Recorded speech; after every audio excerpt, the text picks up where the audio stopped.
fi ànd ak ñu ci télévision Futurs Médias ñi ngi leen di nuyu ñu ngi am mbégte bu yaatu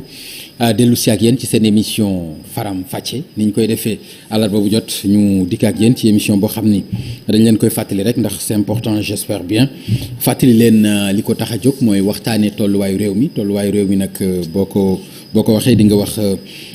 lépp li nga xam ni daanaka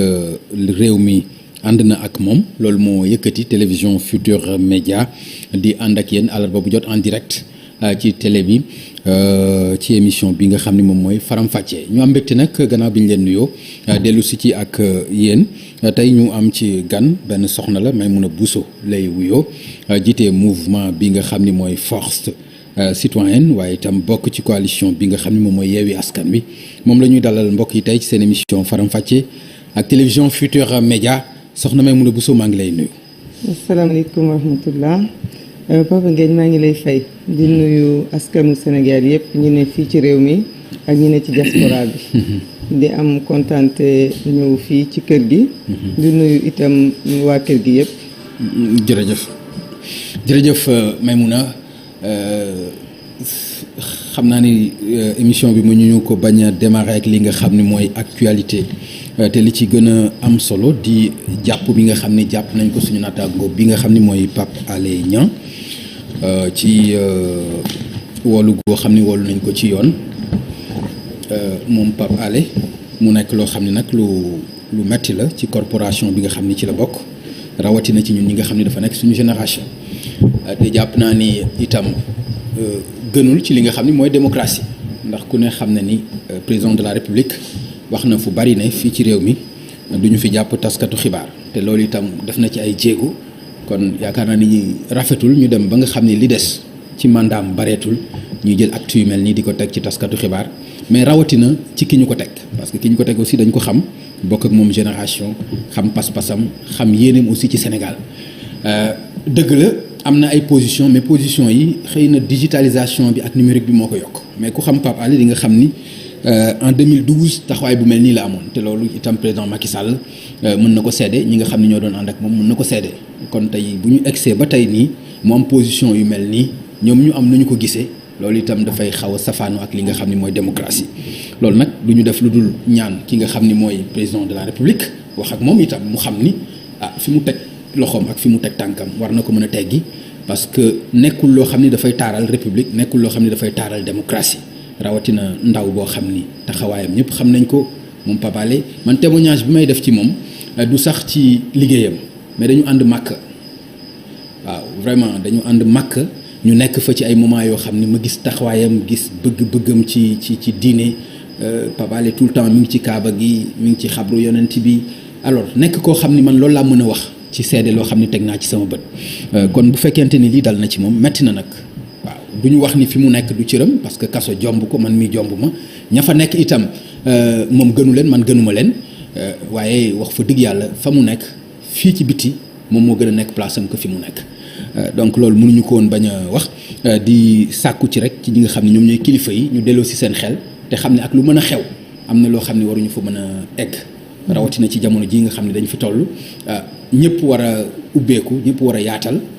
bu fekkente ni dafa may doxalin yoo xam ne mën na safaanoo mën na indi leneen ci dëkk bi loolu mënuñu ko woon amuñu ci nag lu ñu gënal parce que bu ñu sañoon wax dëgg yàlla tey du fanaan kaso waaye nag amuñu ci benn pexe lu dul wax rek lañ ci mën moom xam na ko moom bu baax président Macky Sall xamante nag Pape Alé man xam naa ni moom la gën a xam que Pape Alé que man muy moom muy soxnaam muy keneen ak keneen waaw kon am na fu ñu jaar loolu rek waroon na tax ñu bàyyi xel ci lu bari maa ngi si jégalu nag mbokk yi mais loolu mënul woon ñàkk ñu wax ko parce que mënuñu am confrère boo xam ni man ak moom dafa bari lu ñu seq am na sax ñoo xam ne ay jumeaux lañ koy wax léeg-léeg liñ may woowee Pape Alé bari na liñ koy wax Pape Ngagne bari na kon lu mel ni bu amee du ñu def lu dul rek sàkku ci kilifa yi lépp loo xam ne mën nañ ko ci def ci lu koy oyofal ñu def ko Maimouna maa ngi jéggul yaakaar naa ne actualité boobu ñàkkul nga am ci loo ci mën a sànni. waaw Papa Ngagne maa ngi rafetlu sa kàddu yi di kàddu solidarité ak soutien parce que loolu rek mooy sa wareef ak sa cër donc di ko rafetlu bu baax a baax di rafetlu itam kàddu ñi nga xam ne ñëpp ñoo nekk ci milieu bi seen taxawaay fenn rek laa dul d'accord ak yow mooy fi nga ne da ngay ñaan njiitu réew mi pour mu teggi loxoom parce que nag Papa Ngagne presse da ngeen nekk quatrième pouvoir. c'est que nag léegi la presse bi xamul moom mooy kan. itam il faut ñu fàttali lan mooy presse sénégalaise ak fi presse bi jóge. presse sénégalaise du comme yeneen presse yi. parce que ñun suñu démocratie bi dafa yàggul. suñu réew mi bi ñuy laaj suñu indépendance dafa am ñu ko joxee. indépendance négociée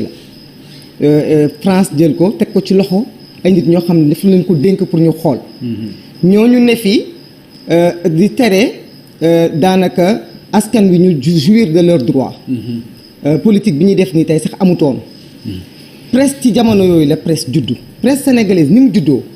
ak ni mu accompagner politique accompagner ko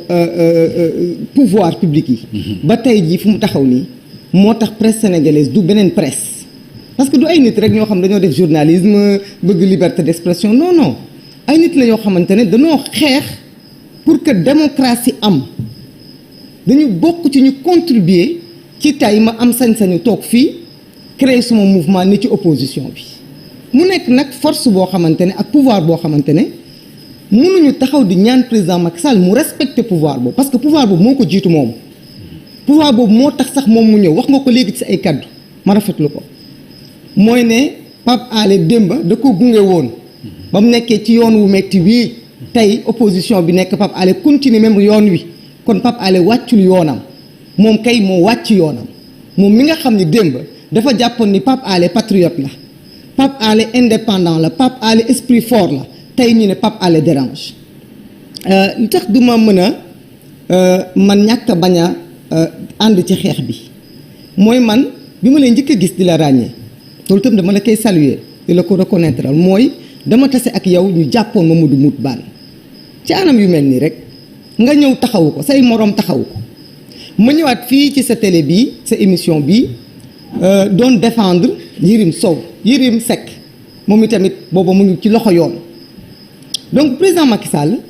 kay defu ci gisuma jéego bu mu ci def ndax nag bi mu toogee ba léegi ñu ngi jàpp kii journalistes yi di leen tëj bi mu toogee ba léegi ñu ngi bundu xaataal journalistes yi ci ay manifestation bi mu toogee ba léegi itam mu ngi nëbb ay information askanam loolu nag xëy na moo tax ba yenn journalistes yi xajatuñu ci organe de presse yi pour mën a wax seen opinion ba tax opinion libre bi ñu war a wax fan lañ koy waxee ci réseaux sociaux yi parce que nag Pape Alé am na fu mu jógee ci organe la nekkoon bu encadré wu di liggéey def loo xamante ne ci démocratie def ko ci presse bi loo xam ne kenn mënu cee ñàkk teg sa loxo tey bu ñu ñëwee jàpp Pape Alé ñun de si suñu logique rek lañ nekk ndax kenn mënuñu wax dañoo changé wala dañoo am neneen ñu taxawee parce que posture bi ñu nekkoon démb ci posture boobu lañ nekk tey te tey boo gisee ñu jàpp Pape Alé ci biir jàpp bi ñu teg ci ay délit de recel alors que délit de recel yooyu tey ñu teg ci teg table bi xanaa bala nga naan recel lan mooy recel